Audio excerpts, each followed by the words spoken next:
Price the Lord. கிறிஸ்துவுக்குள் பிரியமானவர்களே, ஆண்டவர் இயேசுவின் நாமத்தில் உங்கள் ஒவ்வொருவரையும் புதியதொரு மாதத்தில் சந்திப்பதில் மகிழ்ச்சி அடைகின்றேன். இறைவன் இந்த 2024 வருடத்தில் 2 மாதத்தை நாம் முடித்து இதோ இந்த 3ஆம் மாதத்துக்குள் நிறைவாக அடியெடுத்து வைத்திருக்கின்றோம். நம்மை இந்த நாளை காண செய்த இறைவனுக்கு முதலில் நன்றி சொல்வோம். ஒவ்வொரு மாதமும் ஆண்டவர் நமக்கு கொடுக்கின்ற வாக்குத்தத்தத்தின்படியே அவர் நம்மை வழிநடத்தி கொண்டு வருகின்றார். அதே விசுவாசத்தோடு இந்த மாதம் இறைவன் நமக்கு கொடுத்த வாக்குத்தத்தம் எதுவென்றால், லூக்கா அதிகாரம் 1 இறைவார்த்தை 13 மற்றும் 14. வானதூதர் அவரை நோக்கி, செக்கேரியா, அஞ்சாதீர், உமது மன்றாட்டு கேட்கப்பட்டது, நீர் மகிழ்ந்து பேருவகை கொள்வீர். ஹல்லேலூயா. பிரியமானவர்களே, செக்கேரியா, அஞ்சாதீர் என்ற இடத்தில் உங்களுடைய பெயர்களை நீங்கள் வைத்து பாருங்கள். ஒருவேளை உங்களுடைய பெயர் சோஃபியா, குமார், அனிதாவாக இருக்கலாம். உங்கள் பெயரை அதில் போட்டுவிட்டு, அனிதா, அஞ்சாதே, உன் மன்றாட்டு கேட்கப்பட்டது, நீ மகிழ்ந்து பேருவகை கொள்வாய். இதுதான் இந்த மாதம் இறைவன் நமக்கு கொடுத்த வாக்குத்தத்தம். பிரியமானவர்களே, உங்கள் பிள்ளைகளை குறித்து பயத்தோடு இருக்கலாம். ஆண்டவர் உங்கள் பிள்ளைகளோடு இடைப்பட போகின்றார். நோய் நொடியை குறித்து நீங்கள் பயத்தோடு இருக்கலாம். பலர் சொன்ன வார்த்தை குறித்து நீங்கள் அச்சத்தோடு இருக்கலாம். பலர் சொன்ன வார்த்தை உங்களை அச்சப்படுத்தி இருக்கலாம், இதயத்தை உடைத்திருக்கலாம். உங்களுக்குத்தான் ஆண்டவர் யெகோவா ராஃபாவாய், சுகம் தரும் தெய்வமாய் செயல்பட போகின்றார். பயப்படாதீர்கள். பொருளாதார பயத்தை குறித்து நீங்கள் கவலையோடு இருக்கலாம். கடன் பிரச்சனைகள், பண தேவைகள், இப்படி பலதரப்பட்ட போராட்டத்தின் தேவைகளோடு நீங்கள் பயத்தோடு இருக்கலாம். நாளைய விடியலை, அடுத்த வாரம், அடுத்த மாதம் இப்படிப்பட்ட தேவைகள் இருக்கிறது என்று இந்த பயத்தை நோக்கித்தான் ஆண்டவர் சொல்லுகின்றார், உனது மன்றாட்டு கேட்கப்பட்டது, நீ பயப்படாதே என்று. ஆதம் இறைவன் உங்களுக்கு கொடுக்கின்ற வார்த்தை இதுதான்.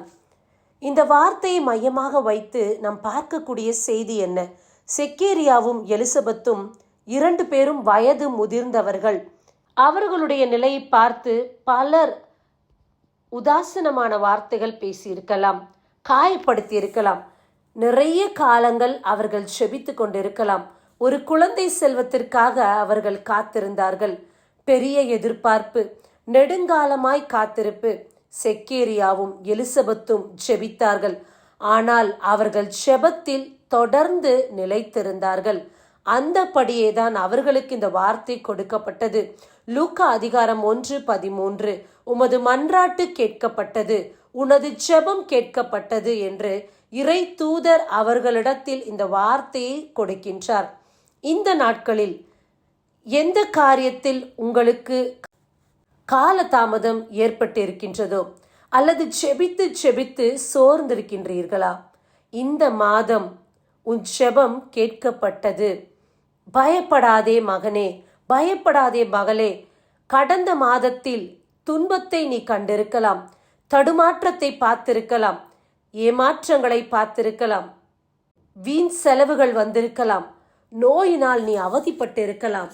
ஆனால் அப்படி இல்லாதபடி இந்த மாதத்தில் உனக்கு பயப்படுத்தக்கூடிய காரியமோ, ஏமாற்றத்தை கொடுக்கக்கூடிய காரியமோ அல்ல, அதை விட உனக்கு மகிழ்ச்சியை தரக்கூடிய மாதமாக இது இருக்கும். நீ மகிழ்ந்து பேருவகை கொள்வாய். இன்றைக்கு தேவ தூதர் செக்கேரியாக்கு சொன்னதை போல இன்றைக்கு ஆவியானவர் உங்களுக்கு இந்த வார்த்தை இடைப்பட்டு கொண்டிருக்கின்றார். நீங்கள் பயப்பட வேண்டாம். இந்த மாதம் சந்தோஷத்தின் செய்திகள் உங்களை கடந்து வரப்போகின்றது. சகோதரனே, சகோதரியே, நீ சந்தோஷம் இல்லாமல் காணப்பட்டிருக்கின்றாய். மகிழ்ச்சி என்பது இல்லாமல் போயிற்று. நெடுங்காலமா என்னுடைய வாழ்வில் மகிழ்ச்சி இல்லை, வறண்ட நிலம் போல இருக்கிறேன், நான் சிரித்து பல நாட்கள் ஆயிற்று, என்னுடைய வாழ்வில் மலர்ச்சியே இல்லை என்று சோர்ந்திருக்கிறாய். ஏன் இப்படி என்று பயத்தோடு இருக்கிறாய். இந்த மாதம் உனக்கு அக்களிப்பின் மாதமாக இருக்கும். நீ மகிழ்ந்து களி கூறக்கூடிய மாதமாக இருக்கும். உன் வேண்டுதல் கேட்கப்பட்ட மாதமாக இருக்கும். ஆமேன் என்று வாயை திறந்து சொல்வோமா? ஆமேன். உங்கள் செபங்கள் விண்ணப்பங்கள் அனைத்தும் கேட்கப்பட்டு மகிழ்ச்சியோடு இருக்கக்கூடிய மாதமாக இந்த மாதம் உங்களுக்கு இருக்கும். உங்கள் வேண்டுதல் கேட்கப்பட வேண்டும் என்றால் எப்படிப்பட்ட வேண்டுதல் நீங்கள் செய்ய வேண்டும்? நிறைய நேரம் நாம் செபிக்கும் போது நமக்கு கால தாமதமாகின்றது. லூக்கா அதிகாரம் 18 இறைவார்த்தை 1 இவ்வாறாய் கூறுகின்றது: அவர்கள் மனம் தளராமல் எப்பொழுதும் இறைவனிடம் மன்றாட வேண்டும் என்பதற்காக இயேசு ஓர் உவமையை சொன்னார். சோர்ந்து போகாமல் நாம் செபிக்க வேண்டும் என்று. இதற்காக விதவை இருந்தால் உவமையை அவளுடைய வழக்கு விசாரிக்கப்பட வேண்டும். அந்த உவமையை சுருக்கமாக சொல்ல ஆசைப்படுகின்றேன்.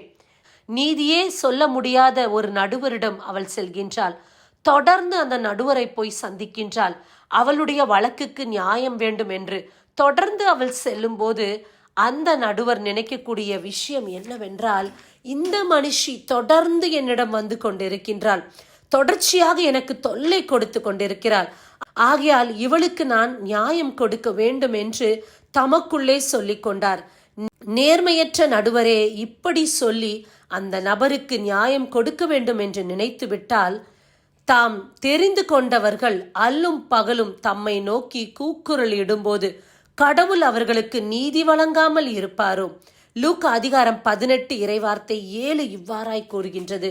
ஆம் பிரியமானவர்களே, இன்று தேவன் அப்படியாக உங்களிடத்தில் இடைப்படுகின்றார்.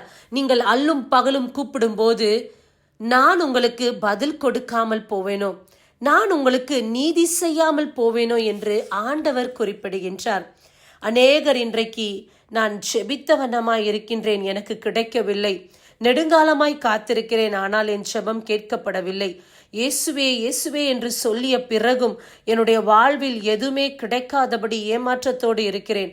ஆனால் உலக பிரகாரமான வாழக்கூடிய நபர்கள் அநேகர் பாவிகள் இன்றைக்கு சுகபோகத்தோடு வாழ்கின்றார்கள், நன்றாயிருக்கின்றார்கள் என்று அவர்களை பார்த்து நீங்கள் உங்கள் செபம் கேட்கப்படவில்லை என்று தீர்மானம் செய்துவிட வேண்டாம். தொடர்ந்து செபியுங்கள், இடைவிடாமல் செபியுங்கள். நிச்சயமாக அந்த விதவையின் வழக்கு எவ்வாறு விசாரிக்கப்பட்டதோ, நீதி வழங்கப்பட்டதோ, நீதியற்ற நடுவரிடமிருந்து உங்கள் ஜெபங்கள் இன்றைக்கு நீதியுள்ள தகப்பனிடத்தில் ஏறெடுக்கப்படுகின்றது. அப்படி இருக்க அந்த இறைவன் உங்களுக்கு நீதி செய்யாமல் போவாரோ? இதோ ஆண்டவர் உங்களுக்காகத்தான் இந்த வார்த்தையை கொடுத்திருக்கின்றார். பயப்படாதே, உனது மன்றாட்டு கேட்கப்பட்டது, நீ மகிழ்ந்து பேருவகை கொள்வாய். இந்த மாதம் நீங்கள் பயந்த எல்லா காரியத்தையும், நீங்கள் செபித்த எல்லா காரியத்தையும் இறைவன் செவிசாய்க்கக்கூடிய மாதமாக இருக்கின்றது. உங்கள் ஜெபங்கள் கேட்கப்பட்ட மாதமாக இருக்கின்றது. அதே தருணத்தில் நீங்கள் மகிழ்ச்சியாய் இருக்கக்கூடிய மாதமாக இருக்கின்றது. மகிழ்ச்சியின் செய்திகள் உங்களை தேடி வரும். எதிர்நோக்கி இருந்த செய்திகள் உங்களை தேடி வரும். நீங்கள் எதிர்பார்த்த நன்மைகள் உங்களை தேடி வரும். இந்த மாதம் உங்களுக்கு மகிழ்ச்சியின் மாதமாக இருக்கும். இப்படித்தான் இறைவன் நம்மோடு இந்த நாளில் இடைப்படுகின்றார். ஆண்டவருடைய வார்த்தையை நம்புங்கள், விசுவசியுங்கள். ஆமேன் என்று சொல்லி இந்த வார்த்தையை சுகந்தரித்துக் கொள்ளுங்கள். நிச்சயமாக இந்த மாதம் உங்களுக்கு மகிழ்ச்சியின் மாதமாக இருக்கும். ஆமேன். God bless you. கண்களை மூடி செபிப்போமா? அன்பே உருவான இறைவா, அருமையான வார்த்தை கொடுத்தீர். எங்கள் மன்றாட்டை நீர் கேட்பதற்காக நன்றி. சந்தோஷத்தை கொடுப்பதற்காக நன்றி. எங்கள் ஜெபங்கள் அனைத்தும் இந்த மாதம் நீர் செவிசாய்க்கப் போவதற்காக நன்றி.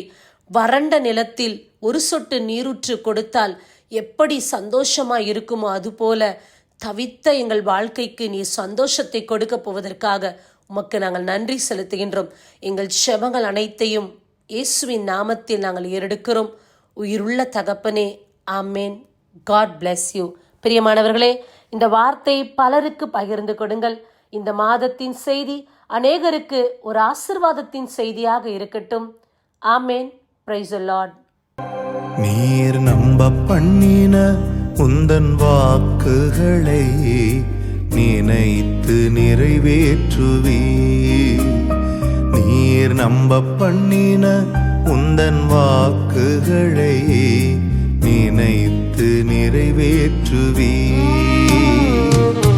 மறவாமல் நினைப்பவரே, இசையா நிறைவேற்றி முடிப்பவரே. மறவாமல் நினைப்பவரே, இசையா நிறைவேற்றி